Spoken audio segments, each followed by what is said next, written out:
અકાળા ધાર નજીક ભાદર નદીમાંથી અજાણ્યા વ્યક્તિનો મૃતદેહ મળી આવ્યો। જેતપુર નજીક આવેલા અકાળા ધાર વિસ્તારમાં ભાદર નદીમાંથી અજાણી વ્યક્તિનો કોહવાયેલ હાલતમાં મૃતદેહ મળી આવતા ભારે ચકચાર મચી ગઈ છે। ઘટનાની જાણ થતાં જેતપુર ઉદ્યોગનગર પોલીસ તાત્કાલિક ઘટના સ્થળે પહોંચી હતી।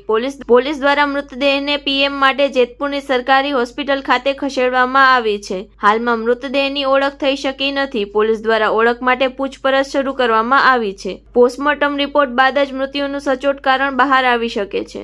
Report by Rakesh Pithadiya, Jetpur.